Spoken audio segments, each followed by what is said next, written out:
안녕하세요. 저는 40대 중반에 들어서고 있는 평범한 아줌마네요. 가을에 여러분들 즐겨 듣는 노래가 혹시 있으신가요? 저는 나훈아 팬이어서 나훈아의 친정엄마라는 노래를 참 좋아하는데요. 그 노래만 들으면 왜 이렇게 눈물이 나는지 모르겠어요. 여러분들도 혹시 그런 노래가 있으신가요? 있으시다면 함께 공유해보면 좋을 것 같다는 생각도 하네요.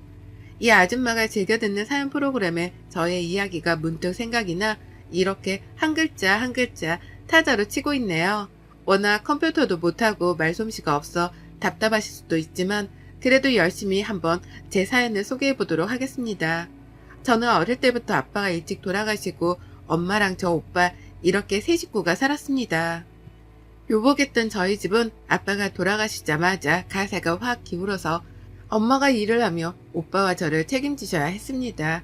저보다는 오빠가 장남이고 훨씬 더 공부를 잘했기에 저보고 가라는 오빠의 마음에 저는 한사코 거절하고 대학을 포기해 일찍부터 취업을 했습니다.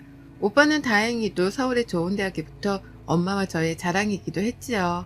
그렇게 오빠가 군대를 가고 저랑 엄마랑 둘이 살게 되면서 지금 생각해보면 이때가 가장 행복했었다는 생각이 들기도 합니다. 둘이 사니 제가 벌어오는 돈만으로 풍족하진 않지만 먹고 싶은 걸 먹을 수 있고 엄마와 주말에는 가끔씩 여행도 다니며 오빠는 결혼해야 되겠지만 저는 엄마랑 살아야겠다는 다짐을 하기도 하였습니다. 그러다 저는 사귀던 남자친구와 원치 않는 임신을 했네요. 그때만 해도 지금처럼 혼전 임신이 많이 없었기에 지우려고도 생각했지만 엄마는 그러는 거 아니라고 하면서 엄마가 도와줄 테니 꼭 낳으라고 용기를 주셨으며 시댁에서는 잘난 아들 앞게 막는다며 반대를 참 많이도 하셨지요. 저희 집에 찾아와서 아이를 지우라고 난리도 치고 그때마다 울면서 이렇게까지 결혼을 해야 하나 싶기도 했습니다. 하지만 뱃속에 우리 아이를 생각하며 그런 시댁이어도 아빠 없는 자식을 만들지 말자라는 생각으로 결혼을 했고 번갯불 콩고 먹듯이 결혼식을 올리고 시댁에서 얻어준 작은 신축 빌라에서 신혼살림을 시작했습니다. 남편은 저와 다르게 좋은 대학 나와 유학까지 결정되어 있었지만 아기가 생기는 바람에 대학교를 졸업하자마자 취업을 해야 하는 상황이었지만 시댁에서 남편이 공무원 시험을 꼭 봐야 한다면서 생활비를 줄 테니 남편 공부하는데 방해하지 말라고 하더군요. 저는 임신기간 내내 먹고 싶은 음식도 제대로 먹지 못하고 잠 한 번 푹 자지 못했습니다. 아침마다 전화 오는 시어머니에 남편 아침 챙겨줬니? 나는 물음에 대답해야 했기에 늘 새벽같이 나가는 남편의 밥을 챙기고 조금 쉬려고 하면 시댁으로 와서 집안일 좀 도우라고 하는 시어머니의 시집살이에 한시도 쉴 수가 없었습니다. 남들은 임신하며 몇십 킬로씩 살이 찐다는데 저는 너무 찌지 않아서 오히려 병원에서 이렇게 되면 출산하는데 힘들 수 있다고 많이 먹으라고 할 정도였으니까요. 임신 기간을 거치고 출산을 하던 날에도 제 옆에 있었던 건 저희 친정 엄마였습니다. 오랜만에 만난 엄마는 저의 모습을 보고 한참을 뒤돌아오셨어요. 너무 말라버린 제 모습이 안쓰러워 집에서 바리바리 미역국이랑 반찬을 싸와 출산하던 날 그 미역국을 먹으면서 울었던 생각이 나네요. 저는 조리원도 가지 못한 채 집에 와서 산후조리를 해야 했고 다행히도 친정엄마가 도와주셔 2주 동안은 참 행복했습니다. 본격적인 육아를 시작하면서 남편은 아이가 울면 밖으로 나가고 친구들과 만나 공부도 안 하고 술 마시고 늦게 들어온 날도 많았습니다. 그럴 때마다 잔소리를 하면 그럴 거면 아이를 왜 낳았느냐면서 저를 타박하기 일쑤였고 시댁도 마찬가지였습니다. 그렇게 아이가 조금 커 어린이집에 가면서 조금은 숨통이 트이기 시작했고 남편은 거의 4년을 넘게 공무원 시험 준비를 하며 떨어지는 바람에 선배 회사에 취직하기로 결정을 하였습니다. 그럴 때마다 남편은 늘 술 마시고 하는 레파토리가 있는데요. 저를 만나 자기 인생이 잘못됐다고 늘 한탄하는 거였어요. 자기는 탄탄대로로 갈 수 있는데 저와 아이가 생겨서 그렇게 되었다고요. 그런 말을 들을 때마다 지금은 아이가 아직 어려 잘 이해하지 못하겠지만 더 커서 이런 말을 들을 때 얼마나 마음이 아플까 싶어 밤에는 숨지게 운 적도 많았습니다. 남편은 회사에 다니기 시작하면서부터 외박이 잦았고 그런 날에는 아이와 저 둘이 집에 늘 있었습니다. 오랜만에 친정이라도 가려고 하면 시어머니는 어딜 친정을 가냐며 저를 못 가게 하곤 하셨습니다. 그렇게 철장 없는 감옥살이를 하던 어느 날 시댁에 저번에 두고 왔던 아이 물건이 생각나 시어머니께 전화를 드렸지만 받지 않기에 필요한 물건이라 빠르게 시댁으로 갔습니다. 띵동 누르고 기다리는데 시어머니가 나오더군요. 당황한 얼굴로 저를 보시더니 이 밤에 무슨 일이냐며 아이 데리고 왜 밤에 돌아다니냐며 타박을 하시더라고요. 저는 아이 물건을 두고 갔는데 필요해 왔다 말씀드리고 들어가려는데 지금 집에 손님들이 와 있다고 다음에 와서 가져가라고 하시더군요. 지금 필요한 거다. 그럼 그것만 가지고 가겠다 하니 갑자기 저에게 이런 말씀을 하시더군요. 지금 들어와봤자 좋을 게 없을 텐데 그럼 들어오던가 라고요. 그래서 그게 무슨 말인가 싶어서 신발을 벗고 들어가 아이 물건을 찾는데 손님 몇 명과 저희 엄마가 주방에서 설거지를 하고 계시는 거예요. 너무 놀라 엄마! 라고 부르니 엄마가 갑자기 너무 깜짝 놀라서 그릇까지 놓치셨더라고요. 왜 여기에 있어? 나한테 말도 없이 우리 시댁에 왜? 라고 물으니 엄마는 아무 말도 못하고 있고 시어머니는 저에게 코웃음을 치며 말하더군요. 아, 내가 저번에 너네 집에서 사돈 요리 먹어보니 너무 맛있더라고. 그래서 집에서 요새 쉬신다길래 우리 집에서 가끔씩 요리해주면 어떨까 싶어서 돈도 넉넉하게 드린다고 했고 뭐 서로 좋잖아? 나는 맛있는 음식 먹어서 좋고 사돈은 돈 벌어서 좋고 얘 원래 남의 집 살림보다 가족 살림이 낫잖니? 라고요. 엄마는 시댁에 한 달 전부터 와서 파출부를 하고 있었고 그런 사실은 저는 아무것도 모르고 있었습니다. 남편도 아냐고 물으니 당연히 안다고 내가 말없이 그랬겠냐고 하시더라고요. 돈도 다른 것보다 넉넉하게 주는데 뭐가 문제냐면서 오히려 시어른한테 대든다고 저에게 몰아붙이는 시어머니의 얼굴을 보는데 식탁 위에 있던 맥주잔을 들어 그대로 시어머니에게 뿌렸습니다. 아무리 내가 하찮더라도 그래도 사돈되는 분에게 자기 살림을 시키다니요. 그것도 남편이 알고 있다는 사실 자체가 저에게는 여기에 있을 이유가 없더군요. 그렇게 맥주를 뿌리니 시어머니는 소리치면서 제 뺨을 짝하니 때리며 얘가 어디서 근본 없는 게 들어와가지고 애기 생겼다고 파줬더니 어디서 너 배운 교육이니? 너네 엄마한테 그렇게 배웠니? 하기야 너나 네 엄마나 수준이 알만하다. 내가 돈을 안 줬니 뭐랬니? 그냥 니네 엄마 음식 잘하고 일 구한다길래 우리 집에서 일해보라고 한 것뿐이고 너한테도 말할까 했지만 우리 아들이 말하지 말래서 안 했다. 근데 어디서 지금 그딴 행동을 해? 미쳤어? 라고요. 지금 저랑 저희 엄마한테 이렇게 하신 거 나중에 두고두고 후회하실 거예요. 나는 말 한마디를 하고 저는 곧장 집으로 달려갔습니다. 제 짐을 몽땅 캐리어에 있는 대로 아이 짐과 제 짐을 꾸겨놓고 나가려는데 남편이 들어오더군요. 너 니네 집에서 우리 엄마 일하는 거 알았어? 나도 며칠 전에 알았어. 아는데 왜 안 말리고 나한테 말도 안 했어? 뭐하러 말해. 나도 장모님한테 하지 말라고 했는데 괜찮다고 사돈댁 도와주면 우리 딸이 이쁨 받고 좋지 않겠냐면서 그러시는데 내가 그럼 뭐라고 말해? 지금 그것 때문에 집 나가려고 짐을 싼 거야? 너도 참 너다. 입장 바꿔서 니네 엄마가 우리 집에서 식모하면 좋겠냐? 야, 말이 되는 소리를 해. 우리 엄마랑 니네 엄마랑 급이 다르잖아. 아니지, 우리 집이랑 니네 집이랑 급이 다르지. 니네 집에서 잘난 거 니네 오빠밖에 없지 않냐? 근데 그 오빠 지금 뭐하고 있어? 유학 가서 매달 돈이나 축내고 있지 뭐. 너 더 이상 나랑 우리 애기 찾지 마.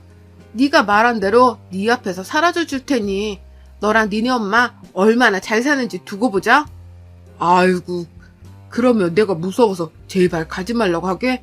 제발 나는 네가 네 발로 나가기를 바랬어. 나가서 좋은 사람 만나 살아? 양육권, 친권 다 포기할 테니. 그 뒤로 양육권, 친권 포기각서 위자료 받고 양육비 없이 이혼을 했습니다. 처음에 이혼하고 나서는 어떻게 살아야 할지 막막했습니다. 당장 가진 돈도 없었고 아이도 어렸고요. 그러다 엄마가 저에게 통장 하나를 건네주셨습니다. 그 통장에는 아빠가 돌아가셨을 때 엄마가 우리가 없더라도 잘 살 수 있도록 노후자금이 들어가 있는 통장이었는데요. 이걸로 저에게 하고 싶은 거 하면서 살라고 건네주더라고요. 어떻게 이걸 쓰냐고 펑펑 울었지만 엄마는 제가 행복한 게 가장 행복하다면서 뭐라도 시작하라면서 건네준 통장으로 엄마와 저는 조그마한 한식집을 냈습니다. 처음에는 동네에 있는 상가에서 아침, 점심 장사를 시작하면서 단골들이 생기게 되고 엄마의 음식을 좋아하는 손님들이 점점 늘어나면서 저희는 그렇게 조금씩 매장을 늘려갔습니다.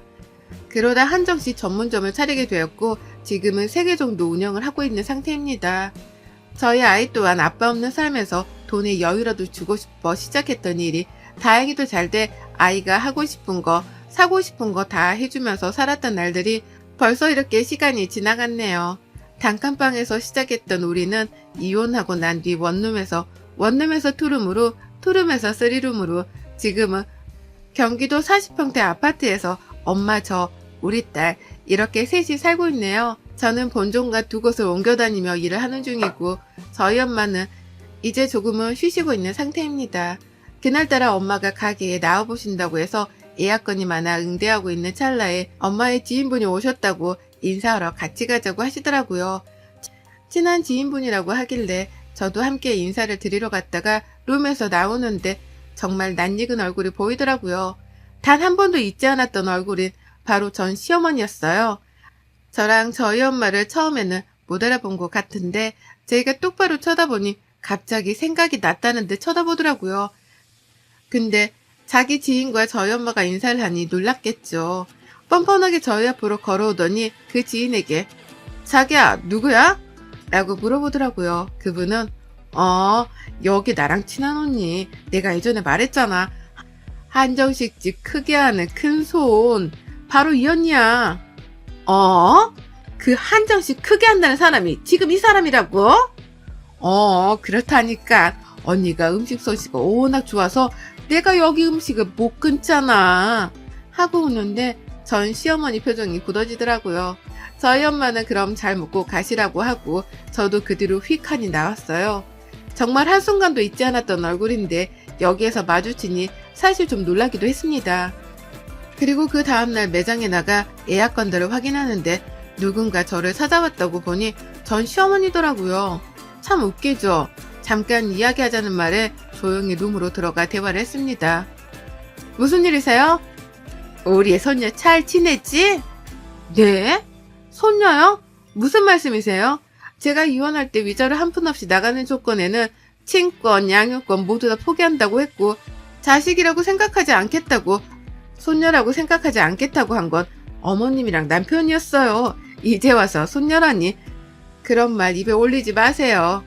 그래도 피는 못 속이지. 내 손녀 내가 물어본다는데. 알겠고요. 찾아오신 용건부터 말씀하세요. 너 언제 이렇게 매장을 다 차렸니? 그거야 제가 일일이 대답할 건 아니잖아요. 본론만 말씀하세요. 무슨 본론? 이혼했어도 우리 아들 자식이 너랑 살았었는데 한 번은 아빠를 보여줘야 하지 않겠니? 아빠요? 무슨 아빠요? 저는 저희 딸에게 말했어요. 아빠는 없다고요. 그 사람에게도 전해주세요. 다른 사람 만나 행복했으면 좋겠다고요. 저 오늘 매장이 바빠. 그만 먼저 일어날게요. 빨리 가주시기를 바래요. 하고 먼저 일어났어요. 갑자기 시어머니가 저렇게 나오는 이유를 모르겠어 주변에 수소문을 해봤습니다. 몇 년 동안 전 남편 소식조차 듣지 않아 차단했는데 알아보니 전 남편은 다니던 회사에서도 여러 문제를 일으켜 잘리고 전 시댁은 시아버지가 보증을 잘못 써 살던 집까지 넘어가 지금 좀 힘들어졌다고 하더라고요. 그래서 자기도 소식을 잘 모른다고요. 전 시어머니 속셈을 알 것도 같았죠. 또 오겠지 싶었지만 아니나 다를까 또 찾아온 시어머니와 전 남편 정말 기가 차더라고요. 매장에서 직원들도 있고 이야기하기 어려워 근처 카페에 가서 대화를 하는데 가관이었어요. 자기야 잘 지냈어? 나야. 우리 딸 잘 있지? 나는 딸이 너무 보고 싶어. 정말 미치는 줄 알았어. 야 연기하지 마. 본론만 말해. 아니 왜 그렇게 말해. 나 우리 딸 한 번만 보고 싶어서 봤어. 엄마가 너랑 장모님을 마주쳤다길래 너를 아무리 찾아도 알 수 없고 아는 애들도 없어서 내가 너를 얼마나 찾았는데. 나는 너랑 너네 엄마한테 우리 딸 보여줄 생각 없고 앞으로도 없으니 더 이상 찾아오지 마. 한 번 더 찾아오면 이번에는 이렇게 안 끝나? 얘 너는 무슨 말을 그렇게 하니? 어떻게 자식과 부모의 연을 끝낼 수가 있어? 그러지 말고 한 번만 애 데리고 나와봐. 우리가 걔를 뭐 어떻게 하는 것도 아니고. 제가 지금 그쪽들 속셈 뻔히 모르는 거 아닌 거 아는데 연기를 하시려면 좀 제대로 하세요. 너무 심하잖아요? 무슨 연기를 말하는 거니? 지금 제가 돈 좀 버는 것 같으니 저에게서 뭐라도 떨어질까 이러시는 것 같은데 착각하지 마세요. 우리 딸은 그쪽도 만날 일 없으니 계속 찾아오셔도 소용없어요. 하고 일어나서 나갔는데 시댁에서 당했던 그 악몽들이 떠올랐습니다. 잊고 살았다고 생각했는데 가장 힘들었던 때 그 사람들을 만나니까 정말 힘들었습니다. 내가 우리 딸도 아빠가 보고 싶은데 나 때문에 그러는 건가 싶기도 했어요. 그렇게 고민하고 나서 엄마에게 물어봤어요. 과연 아빠가 있다는 걸 말해주는 게 나을지요. 엄마는 그래도 아빠가 있다는 건 말해주는 게 어떻겠냐고 하시더라고요. 딸에게 잘 설명한 뒤 전 남편과 전 시모를 딸에게 이야기해주기로 마음을 먹었습니다. 그렇게 처음 만난 아빠를 보니 딸은 어색해 하더군요. 애기야, 할머니야. 할머니가 얼마나 우리 손녀가 보고 싶던지. 우리 딸, 아빠야. 아빠가 우리 딸이 너무 보고 싶었어. 셋이 만나는 동안 저는 딴자리에 앉아 생각에 잠겼습니다. 이제 집에 가려고 이야기하는 순간 갑자기 저보고 오늘 우리 집에 가서 같이 있으면 어떻겠냐 하더군요. 딸이 어떻게 사는지 궁금하다고요. 저희 딸도 자기 방을 아빠랑 할머니께 보여주고 싶다 하도 말하니 엄마가 친구들이랑 여행에 가셔서 그럼 잠깐만 들어갔다 가라고 말한 후 집으로 갔습니다. 집으로 가니 자기네 집인 마냥 곳곳을 살피더군요. 그러더니 이번에는 집에서 꼭 자고 가겠다고 이야기를 하는데 정말 너무 뻔뻔하지 않나요? 자꾸 딸을 앞세워 저에게 이야기를 하라고 하는 것 같은데 처음에는 너무 화가 났지만 그래도 천류는 끊을 수 없다길래 손님방을 내어줬습니다. 그렇게 아침이 되었고 같이 넷이 앉아 식사를 하는데 갑자기 전 시모가 저에게 우리 이렇게 가족이 다시 되는 거야? 라고 하는 거예요. 먹던 밥이 튀어나와. 아니 도대체 무슨 말씀을 하시는 거예요? 저는 그럴 일 1%도 없고요. 다만 저희 딸이 자기를 낳아준 아빠가 어떤 사람인지 나중에도 궁금해할 것 같아서 만난 것 뿐이지 그 이상 그 이하도 아니니까 김칫국 마시지 마세요. 라고 했습니다. 남편은 제발 자기야 우리 합치자. 내가 잘할게. 그때 내가 너무 어려서 미쳤었나 봐. 우리 딸을 보니 정말 나 다른 곳에 못 갈 것 같아. 내가 더 잘할게. 엄마도 정말 미안하다고 했어. 그래 야 내가 그때 정말 미안하구나. 사돈에게도 내가 정말 사과를 하고 우리 다시 여기서 잘 지내보자. 아가야 내 며느리가 되어주면 안 되겠니? 하며 헛소리를 하는데 아무 말도 안 하고 저는 가만히 있었습니다. 그들은 저보고 긍정의 의미냐면서 좋아하는 순간 번호키를 누르고 들어오던 소리에 저보고 누구 올 사람 있어? 라고 물어보더라고요. 그래서 대답했어요. 네, 저랑 곧 결혼할 사람이요. 라고 말했죠. 그랬더니 둘 다 순간 놀라 벙 찌더라고요. 저의 애비 남편이 들어오자 저희 딸은 아빠 하면서 달려갔고 애랑이 딸을 안아주더라고요. 시어머니와 남편은 이게 무슨 소리냐면서 놀라길래 그대로 설명해 드렸어요. 말 그대로 제 남편이요. 아니지, 애비 남편이요. 그리고 저희 딸의 아빠요. 무슨 소리야, 아빠는 나지.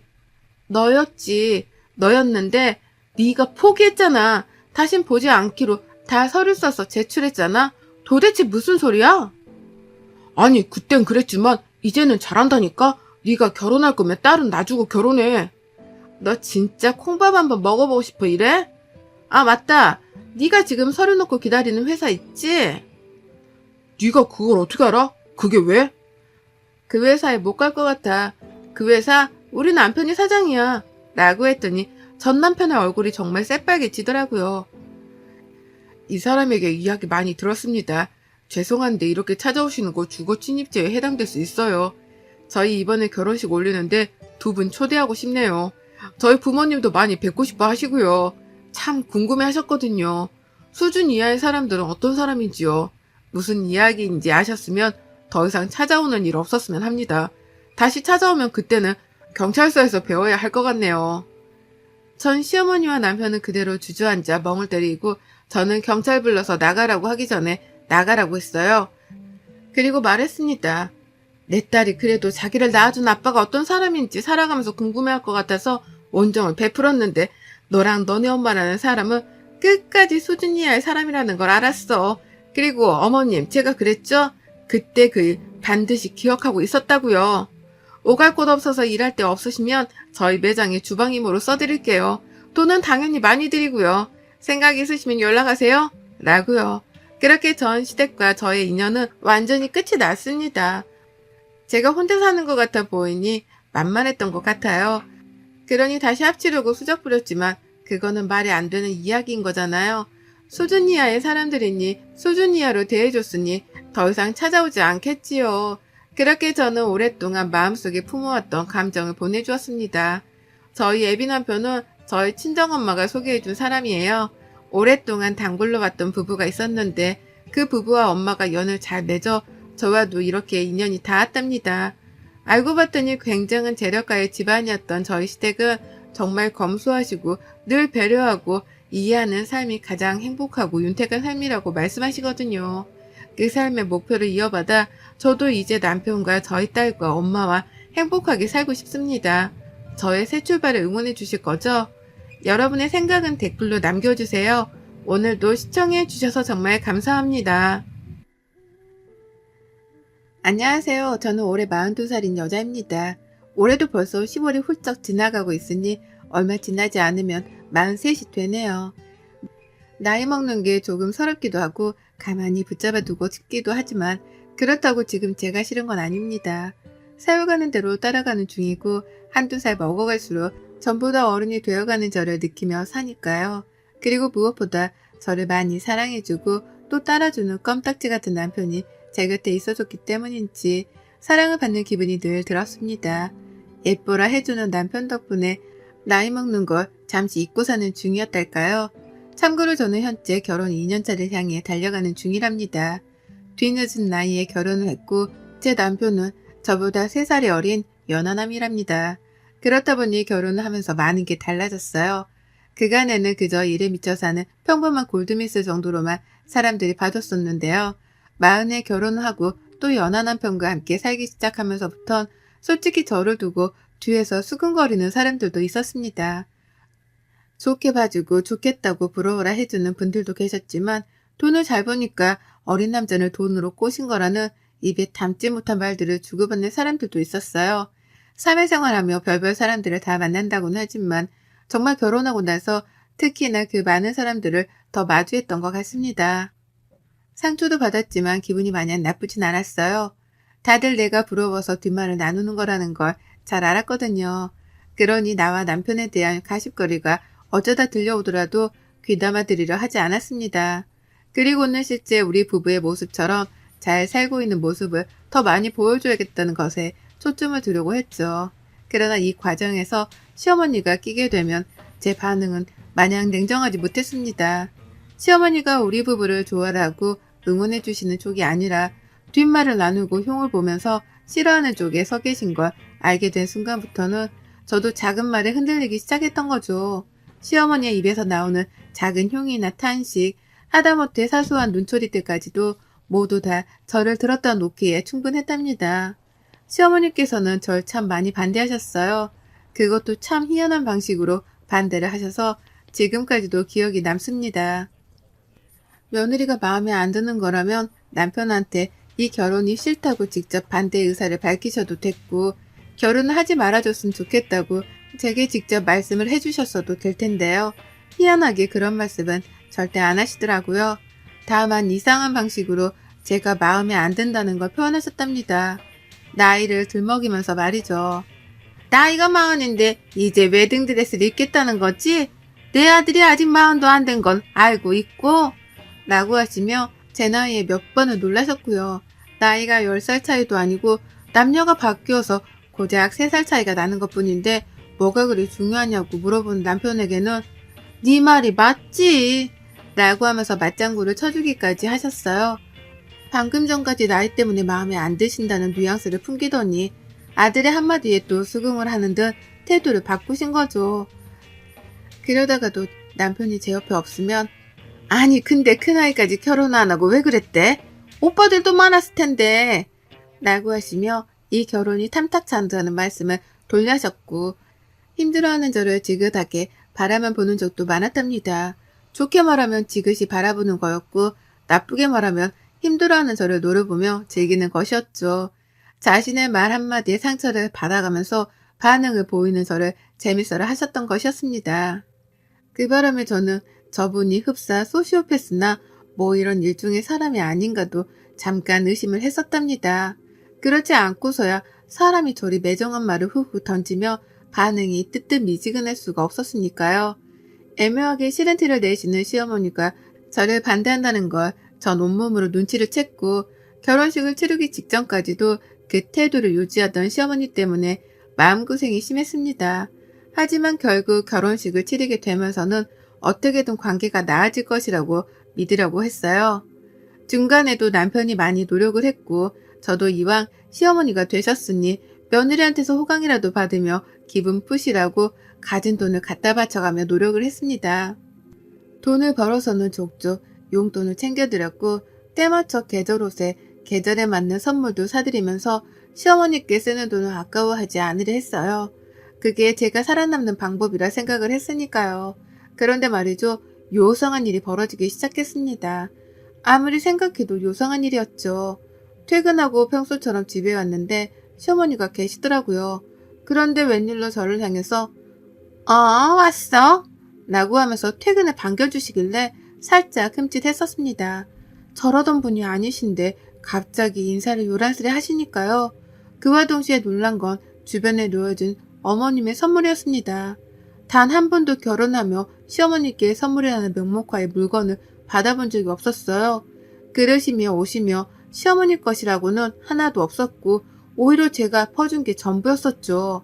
그런데 어머님이 웬일로 뜬금없이 시뻘건 고추가 든 평범하지 않은 장신구를 유리병 하나에 담아서는 선물이라고 가져오신 거예요.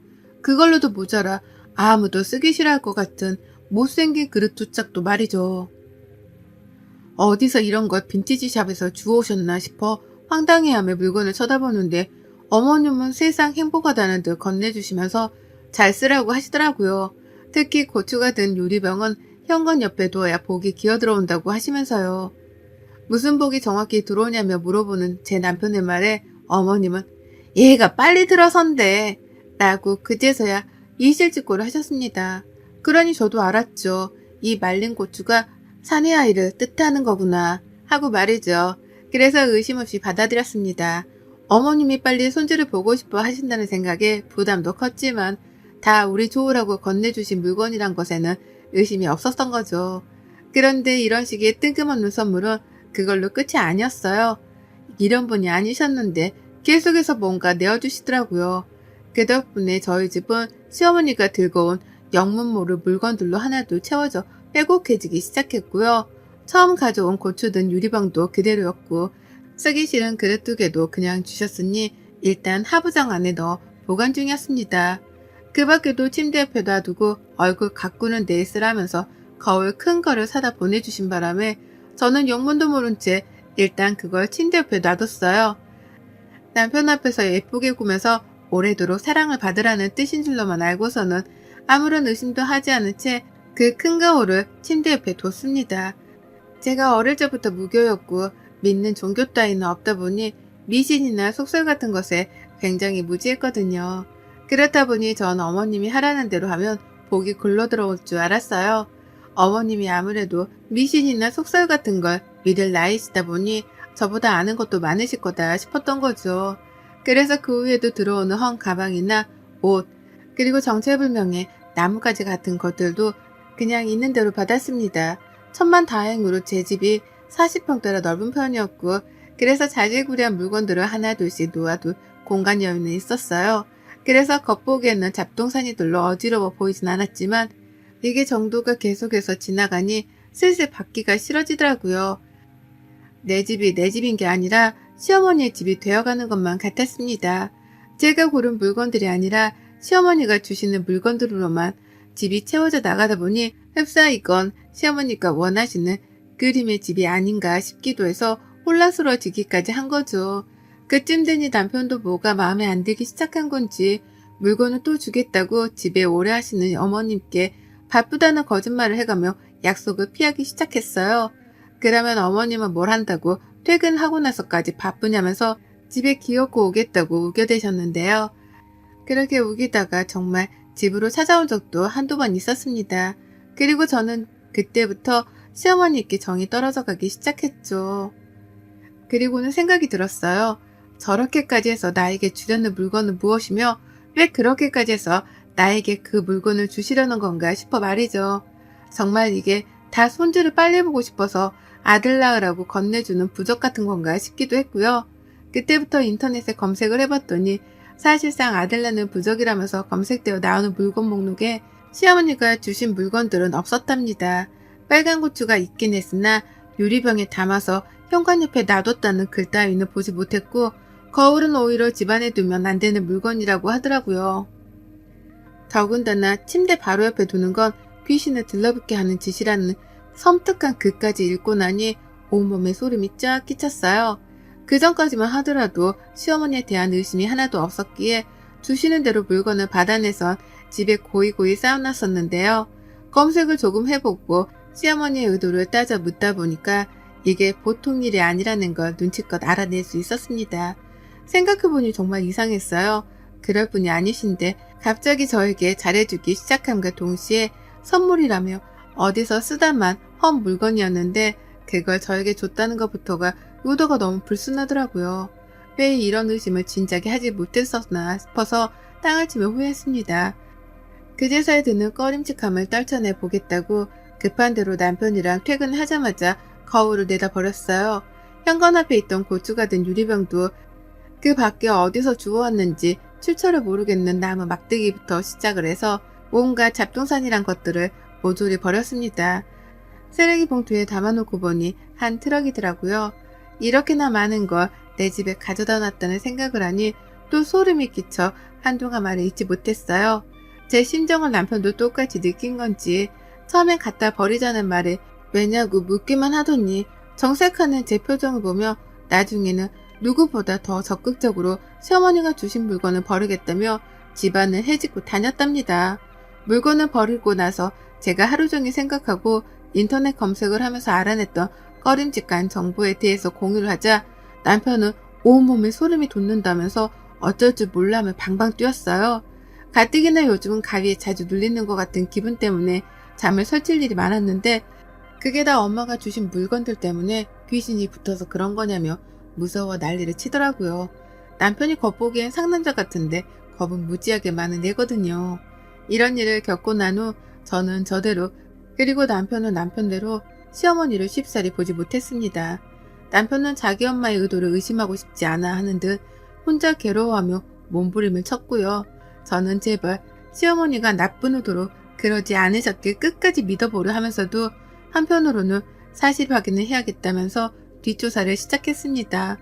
아무래도 제가 한번 물면 끝까지 놓치지 않고 물어뜯는 나름 독종의 여자거든요.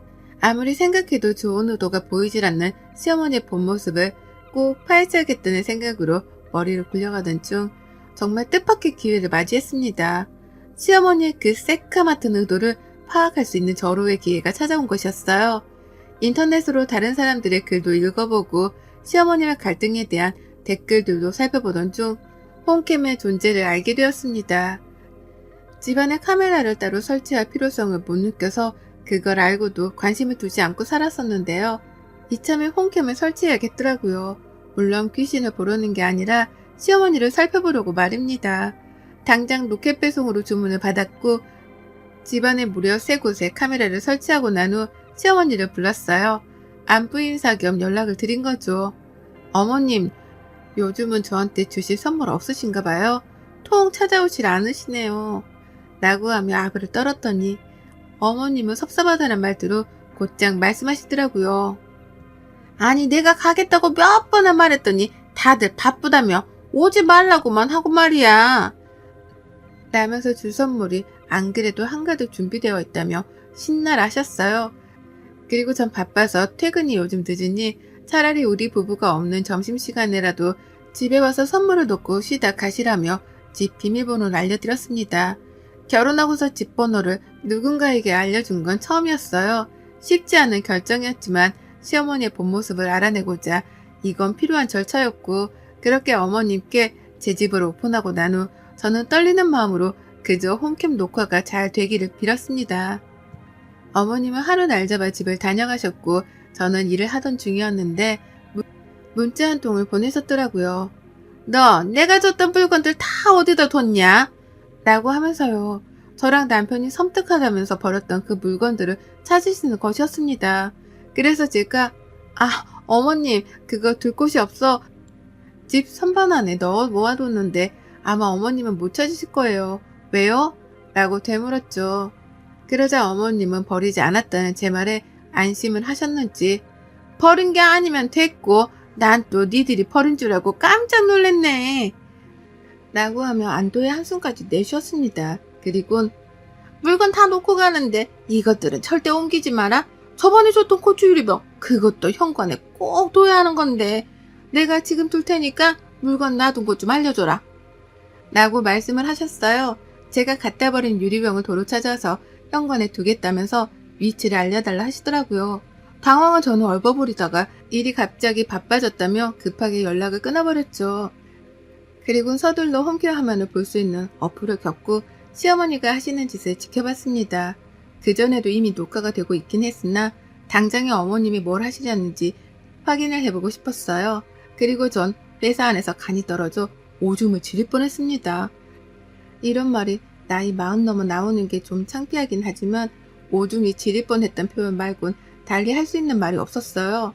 어머님이 글쎄 혼자가 아니라 둘이더라고요.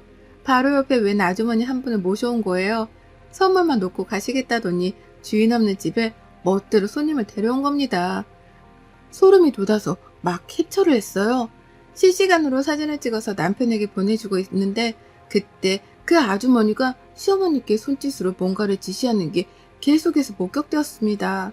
아주머니가 손짓을 보내면 시어머니는 허리까지 숙여가면서 움직이셨고 아주머니가 가리킨 곳에다가 들고 온 물건들을 놓으셨어요.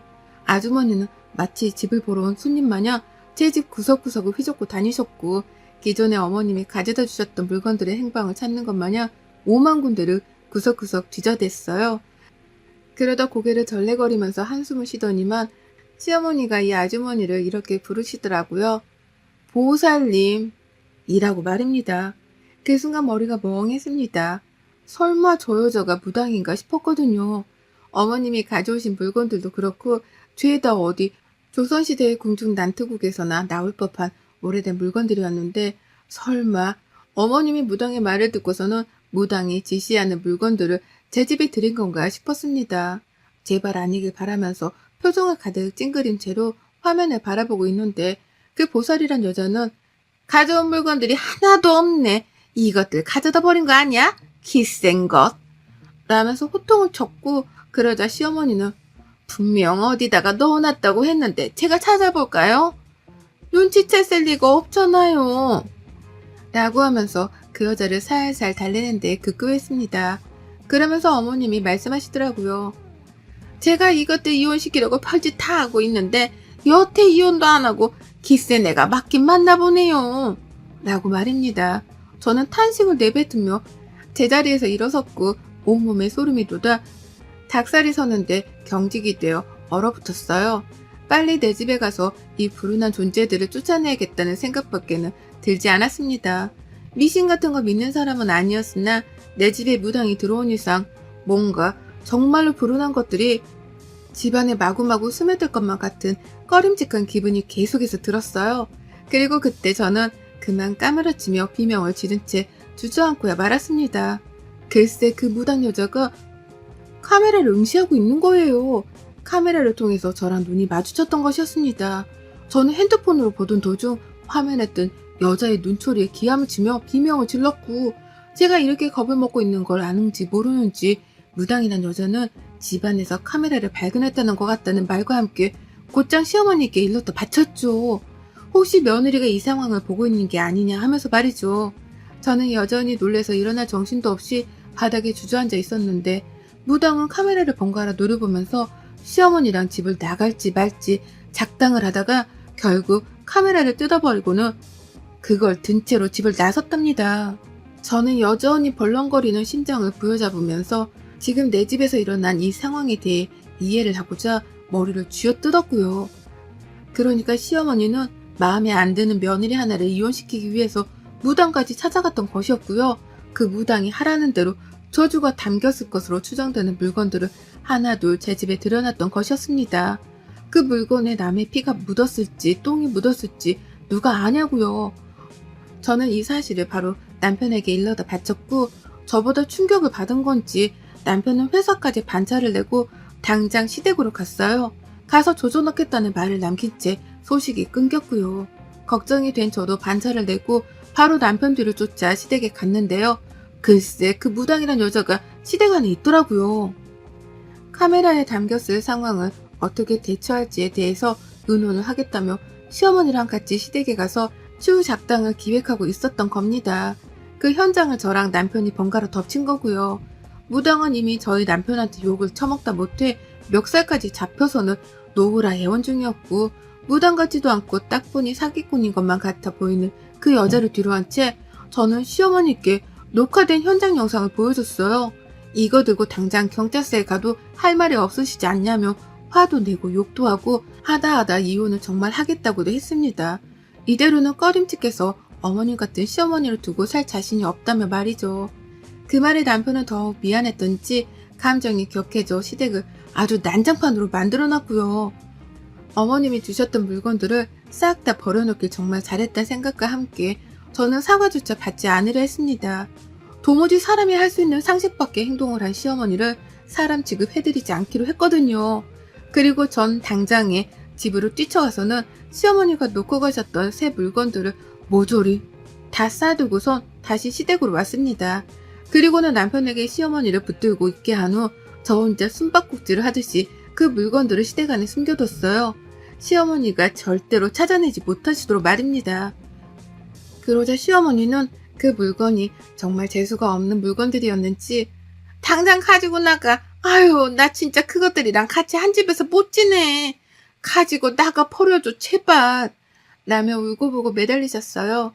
그딴 물건들을 내 집에 잘만 놓고 갔다는 생각에 저는 더욱 화가 치밀어 올랐고요.